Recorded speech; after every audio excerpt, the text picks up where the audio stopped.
Mask पहनिए, sanitiser use करिए, अपने आप को बचा कर रखिए। सब चीज सरकार पर डाल देना ही समस्या का समाधान नहीं है। वो मुल्क इतना लापरवाह कैसे हो सकता है, लेकिन वो हमारे खून में है लापरवाही।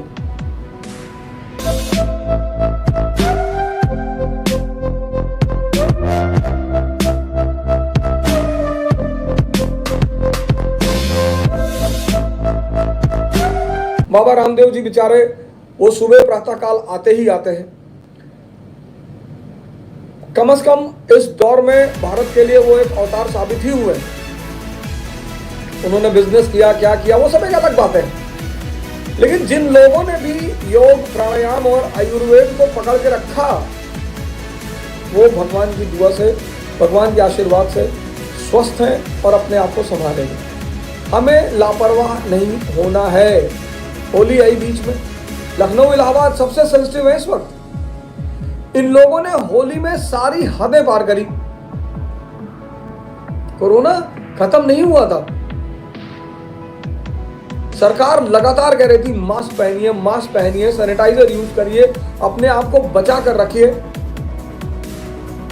सब चीज सरकार पर डाल देना ही समस्या का समाधान नहीं है। इस देश में वास्तविक राजा कौन है? इस देश की जनता। We the people of India solemnly resolve, हम भारत के लोग। इसकी मेडिसिन से ज्यादा ताकतवर है इसका प्रिकॉशन, जो कि किसी भी कीमत पर नहीं छोड़ा जाना चाहिए। तो वो अपनी लाइफ स्टाइल बनानी थी। सुबह शाम स्टीम लेना है, सुबह शाम गार्गल करना है गर्म पानी से।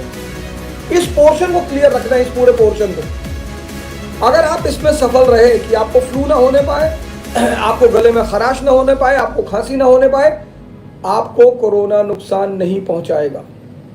प्रिकॉशन ही इसकी मेडिसिन है। आपको अपने आप को बचाना है किसी भी कीमत पर। पैनिक नहीं होना है। अब लोग बीच में कहने लगे, अरे बंगाल में कोरोना नहीं फैल रहा है। हमारे देश में एक सबसे गंदी आदत यह है कि अगर दूसरा कुछ कर रहा है और वो गलत है, तो अगर वही गलत हम करेंगे तो वो सही है।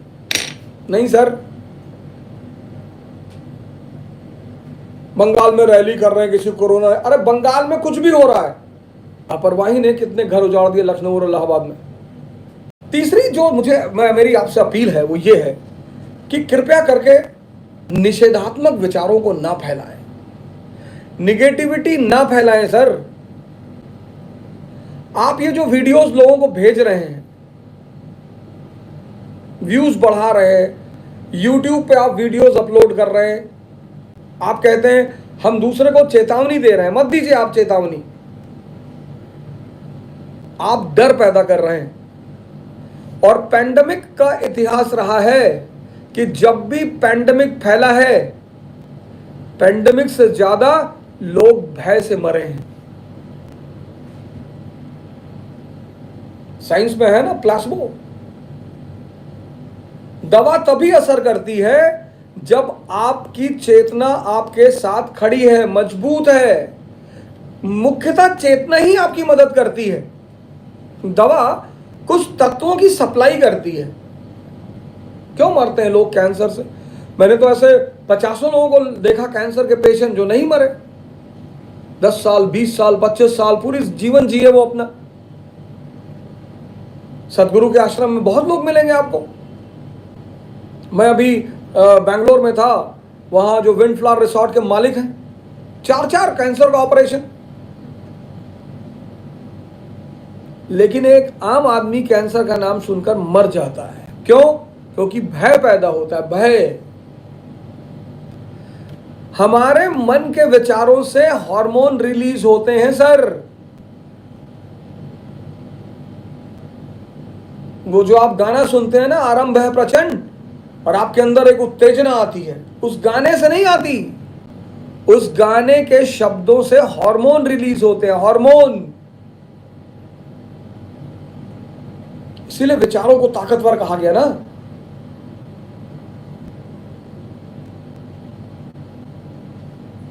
विचार से एक हार्मोन पैदा होता है, और अगर पॉजिटिव विचार है तो पॉजिटिव हार्मोन पैदा होंगे। पॉजिटिव हार्मोन पैदा होंगे तो मिट्टी भी खाओगे ना, तो सूट करेगी।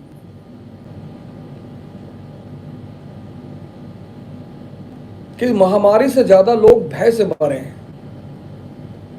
तो मैं सबसे हाथ जोड़कर अपील कर रहा हूं कि कृपया करके देश में भय का माहौल ना बनाएं। तो फिर किस चीज का माहौल बनाए? जागरूकता का। ये समय है जब देश को आपकी आवश्यकता है। This is the time when the country requires you, when the world requires you. वरना आपके पढ़ने का क्या फायदा? किसी को दोष देने का समय नहीं। बीजेपी ने ऐसा किया, सब रैली कर रहे हैं। बीजेपी अकेले थोड़ी कर रही है, सब कर रहे हैं। फिलहाल ये राजनीति करने का समय नहीं। कौन गलत है कौन सही है हमें उससे कुछ भी लेना देना नहीं है। हमें लेना देना है अपने भाई बंधुओं से, मानवता से, लोगों से। जागरूक करिए लोगों को, जगाइए लोगों को, उत्साह बनिए लोगों का। देखिए आप कितना भय का वातावरण है चारों तरफ। एक मेरे मित्र हैं ज्ञानेंद्र जी, हाईकोर्ट के वकील हैं। मैंने पूछा मित्र, सुबह मैंने उनको फोन किया, मैंने कहा मित्र क्या हाल है? बोले रात में सो नहीं पाए और बड़ा चिंता सता रही है। हर जागरूक आदमी कहीं ना कहीं चिंतित है। ये वाइब्रेशन, नेगेटिव वाइब्रेशन फैल चुकी है समाज में। पता है क्यों? भय की वजह से, अफवाहों की वजह से। कोरोना जीत जाएगा।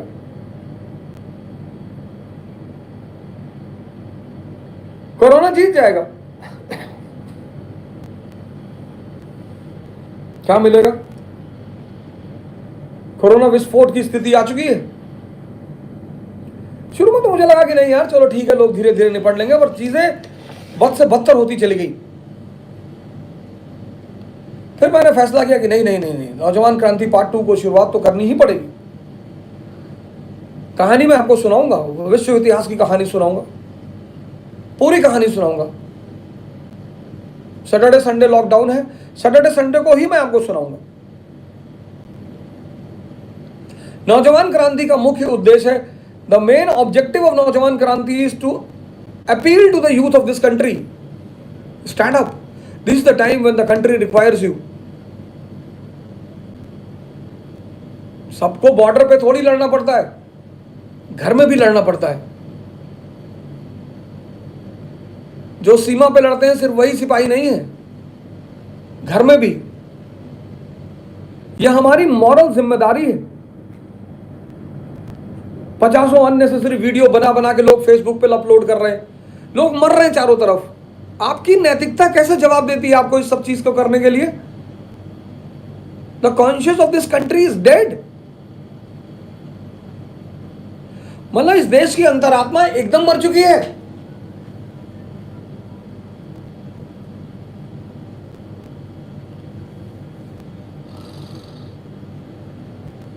एक दूसरे पर ब्लेम करना, कुंभ सरकार को, मैं सरकार से निवेदन करूंगा, मैं भारत की सरकार से, मैं उत्तराखंड की सरकार से मैं हाथ जोड़कर निवेदन करूंगा कि कुंभ को तुरंत स्थगित किया जाए।